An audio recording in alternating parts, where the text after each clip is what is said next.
उत्तराखंड देवी देवताओं का निवास स्थान है और यहाँ से जुड़ी कई किस्से कहानियाँ तो आपने सुने ही होंगे।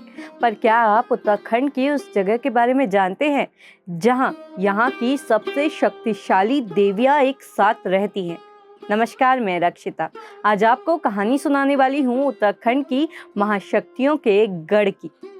बागेश्वर जनपद के प्रसिद्ध बैजनाथ मंदिर समूह से लगभग 3 किलोमीटर की दूरी पर एक ऊंची पहाड़ी पर स्थित है दो महाशक्तियों का निवास स्थान, जिसे कोट की माई या कोट भ्रामरी के नाम से जाना जाता है। इस स्थल पर निवास करती है उत्तराखंड की दो महाशक्तियां, मां नंदा और मां कोट भ्रामरी। भ्रामरी देवी का विवरण दुर्गा सप्तशती के 11वें अध्याय में देखने को मिलता है। कहा जाता है कि अरुणाक्ष नाम का एक राक्षस इस पहाड़ी पर रहा करता था। इस राक्षस को ब्रह्मा जी से वरदान प्राप्त था कि वो ना तो 2 पैर वालों से मारा जाएगा और ना ही 4 पैर वालों से।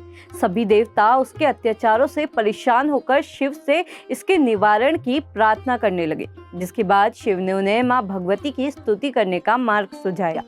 देवताओं ने मां भगवती की स्तुति की और मां भगवती ने भ्रमर का रूप धारण कर लिया। भ्रमर यानी कि भौरा, जिसके 6 पैर होते हैं।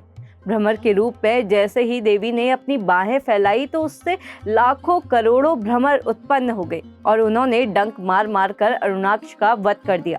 कहा जाता है कि इस मंदिर के गर्भगृह के ठीक सामने अरुणाक्ष का मृत्यु स्थल भी है। पहाड़ों की बेटी नंदा के संबंध में यहाँ एक जनस्तुति प्रचलित है कि जब चंद शासक नंदा की शिला को गढ़वाल से अल्मोड़ा ले जा रहे थे तो रात को विश्राम के लिए वो झालीमाली गांव में रुके।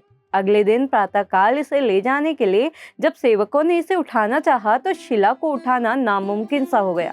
तब ब्राह्मणों ने राजा को सलाह दी कि देवी का मन यहीं रम गया है और इसकी यहीं पर स्थापना कर दी जाए।